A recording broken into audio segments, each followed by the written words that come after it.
বহুতল ভবনগুলোর বিস্তারিত তথ্য সংগ্রহ করতে আজ থেকে শুরু হবে রাজুকের পরিদর্শন কার্যক্রম। রাজুকের ৮টি জোনের অধীনে ২৪টি দলে ভাগ হয়ে এই অনুসন্ধান কার্যক্রম পরিচালনা করা হবে।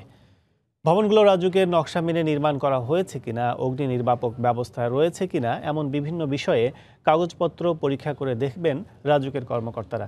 এর আগে রাজধানীর ঢাকার অনুমোদনহীন ভবন ভেঙে ফেলা হবে বলে জানিয়েছিলেন গৃহায়ন ও গণপূর্ত মন্ত্রী। আগামী ১৫ দিন পুরো ঢাকা শহরে চলবে এই তথ্য সংগ্রহ কার্যক্রম।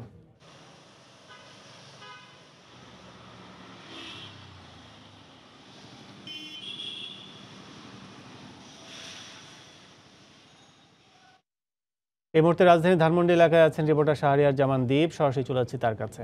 দীপ, কাজল ১০ তলার উপরে রাজধানী ঢাকা শহরে যেসব ভবন রয়েছে সেই সব ভবনের তথ্য সংগ্রহে রাজুকের যে কার্যক্রম সেটা অল্প কিছুক্ষণের মধ্যে শুরু হয় বলে আমরা জানতে পেরেছি। এবং রাজুক যেটা আমাদেরকে বলছে যে তাদের ৮টি জোনের অধীনে ২৪টি টিম এখানে কাজ করবে। কাজ করার ক্ষেত্রে তারা আমাদেরকে যেটি বলেছে যে যেসব তথ্যগুলো তারা সংগ্রহ করবে, যে ভবনটিতে তারা কার্যক্রম চালাবে বা তথ্য সংগ্রহ করবে, সেই ভবনটি রাজুকের অনুমোদনে যে নকশা ছিল সেই নকশা আছে কিনা, কত তলার পারমিশন তারা নিয়েছিল সেই কয়তলা আছে কিনা, বা এখন পর্যন্ত সেটি কয়তলা হয়েছে, ভবনটির অগ্নি নিরাপদ ব্যবস্থা কীরকম রয়েছে, এছাড়া ফায়ার এক্সিট রয়েছে কিনা সে বিষয়টি তারা দেখবেন। এছাড়া বলেছেন যে যে ভবনগুলো সাধারণত বসবাসের জন্য অনুমোদন দেওয়া হয়েছে সেই ভবনগুলোতে বাণিজ্যিক কোনো কার্যক্রম হচ্ছে কিনা সেই বিষয়টি তারা দেখবেন। তারা বলছেন যে এই নকশা অনুমোদন দেওয়া ছিল সেই নকশা মতো রয়েছে কিনা, বা সিভিল অ্যাভিয়েশন কর্তৃপক্ষ তাদেরকে কততলা অনুমতি দিয়েছিল সেই অনুমতিতে তারা আছে কিনা, বা অতিরিক্ত তারা ভবন বাড়িয়েছে কিনা, সব বিষয়গুলি তারা দেখবেন। রাজুকের পক্ষ থেকে আমাদেরকে যতটুকু জানানো হয়েছে তাদের এই তথ্য সংগ্রহ কার্যক্রম ৭ দিন চলবে এবং পরবর্তী ৭ দিন তারা এই তথ্যগুলো যেগুলি সংগ্রহ করেছেন সেগুলোর পরিপ্রেক্ষিতে একটি রিপোর্ট তারা রাজুকে প্রধান কার্যালয়ে জমা দেবেন। অর্থাৎ তাদের ১৫ দিনের একটি কার্যক্রম আজকে থেকে শুরু হবে। অল্প কিছুক্ষণের মধ্যে তারা যেটি বলছে যে ঢাকা শহরের বিভিন্ন জায়গায় যতটুকু আমরা জানতে পেরেছি এখন পর্যন্ত গুলশান, বনানী, মতিঝিল, মোহাম্মদপুর, ধানমন্ডি, কেরানীগঞ্জ সহ বিভিন্ন জায়গায় তারা একযোগে এই অভিযানটি পরিচালনা করবেন। তারা যেটি বলছেন যে ঢাকা শহরে এই ১০ তলার উপরে যে ভবনগুলি রয়েছে প্রত্যেকটি ভবনেই তারা চেষ্টা করবেন যে তাদের যে তথ্য সংগ্রহের যে প্রক্রিয়া রয়েছে সেটি এর মধ্যে অন্তর্ভুক্ত করার জন্য, অর্থাৎ ভবিষ্যতে যাতে এফআর টাওয়ারের মতো ঘটনা না ঘটে সেই কারণেই কিন্তু তাদের এই তথ্য সংগ্রহের এই কার্যক্রম যুক্ত হয়েছে। আপনারা জানেন যে গৃহায়ন মন্ত্রী গতকালকে ঘোষণা দেওয়ার পরেই কিন্তু আজকে থেকে অভিযান নামছে রাজুকের তথ্য সংগ্রহ কার্যক্রমে নামছে রাজুকের এই ২৪টি দল। যতটুকু আমরা জানতে পেরেছি প্রত্যেকটি দলেই একজন পরিচালক বা উপপরিচালকের নেতৃত্বে তারা এই কার্যক্রমটি শুরু করবেন। সেখানে হয়তোবা ৫ থেকে ৬ জন করে একটি প্রতিনিধি দল থাকবে। সেই প্রতিনিধি দলের সদস্যরা আসলে এই তথ্য সংগ্রহ কার্যক্রম চালিয়ে যাবেন। এই তথ্য সংগ্রহ কার্যক্রমে কিন্তু তারা যেটি বলছেন যে এই তথ্যগুলো সংগ্রহ করার পরে তারা এইগুলো যে ভবনের যে মূল কাগজপত্র আছে সেগুলির সাথে মিলিয়ে দেখবেন। এরপরে তারা আসলে দেখবেন যে যেই বিষয়গুলো বলে এই ভবনটির অনুমোদন নেওয়া হয়েছিল, রাজুকের অনুমতি, সেগুলোর সাথে বর্তমান যে অবস্থা রয়েছে সেটির মিল রয়েছে কিনা, বা তারা কোনো ধরনের ব্যত্যয় করেছেন কিনা।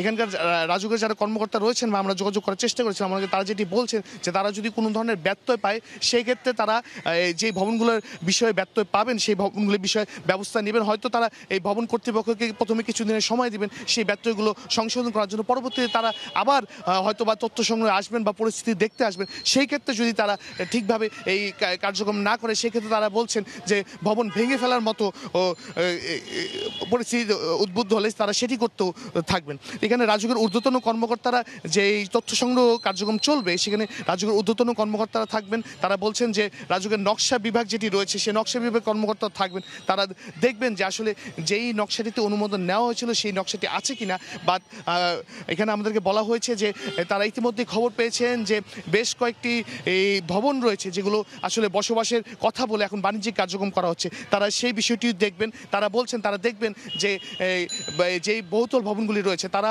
বলছেন যে তারা মূলত তথ্য সংগ্রহ করবেন ১০ তলার উপরে যে ভবনগুলো রয়েছে এই ভবনগুলিতে কার পার্কিং ব্যবস্থা রয়েছে কিনা, সেগুলোই তারা দেখবেন। তো এই ধানমন্ডি থেকে আমার কাছে আসলে যে তথ্যগুলি রয়েছে এই পর্যন্ত যে অল্প কিছুক্ষণের মধ্যেই এই ধানমন্ডিতে রাজুকের যে তথ্য সংগ্রহ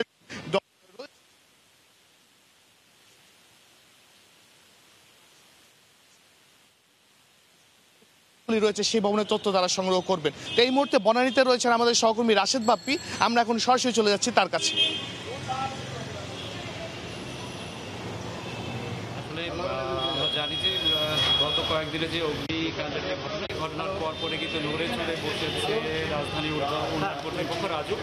আর এরই অংশ হিসেবে আমরা বেশ কয়েকদিন থেকে তারা শুনছিলাম যে রাজধানীর যে বহুতল ভবনগুলো রয়েছে সেই ভবনগুলোর যে ব্যবস্থাপনা বা অবকাঠামোগত যে বিষয়, সেই বিষয়গুলো আসলে পরিদর্শনে বেরিয়েছে রাজধানী উন্নয়ন কর্তৃপক্ষ।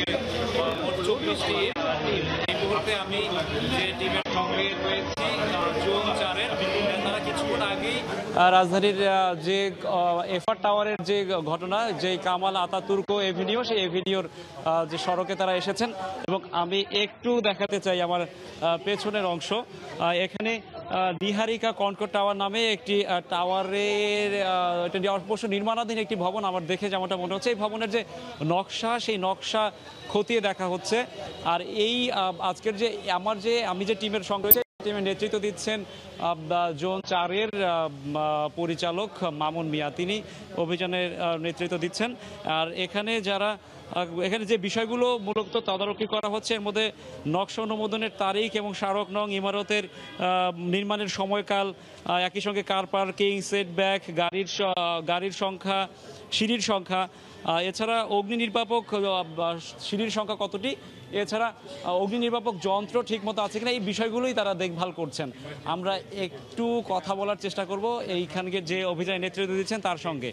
আপনারা আসলে কি কি বিষয় আজকে পরিদর্শন করছেন? সেই জিনিসগুলোই আমরা জি কি কি বিষয় আপনারা আজকে মূলত তদারক করছেন? আমরা আজকে মূলত দেখছি যে সুউচ্চ ভবন যেগুলা বা 10 তলার উপরে, সেই ভবনগুলো আপনার আমাদের যে রাজুক অনুমোদিত নকশা আছে, সেই নকশার বহির্ভূত যদি কোনো নির্মাণ থেকে থাকে, সেই নির্মাণটা কি নির্মাণ করেছে, কিংবা ধরেন যে ফায়ার ফাইটিং এক্সটিংগুইশার ঠিকমতো তারা কমপ্লাই করেছে কিনা, যেখানে ইমার্জেন্সি এক্সিট সিঁড়িগুলো আছে সেটা তারা ঠিকমতো কমপ্লাই করেছে কিনা, তারপরে যদি এক্সট্রা কোনো নির্মাণ তার করেছে কিনা অনুমোদনের বাইরে, এই সামগ্রিক বিষয়গুলোই আমরা যেটা দেখতে পাচ্ছি, একটি দুর্ঘটনার পরে আপনারা নড়েচড়ে বসেছেন, কিন্তু এই ভবনগুলো সম্পর্কে কি আপনাদের হালনাগাদ তথ্য কি আপনাদের কাছে থাকা উচিত ছিল কিনা? আমাদের কার্যক্রম কিন্তু কন্টিনিউয়াস চলছে, আমাদের মোবাইল কোড ড্রাইভ উচ্ছেদ, এই কাজ কিন্তু কন্টিনিউয়াস চলছে। সুতরাং আপনারা আগে থেকে এই কাজগুলো করছেন।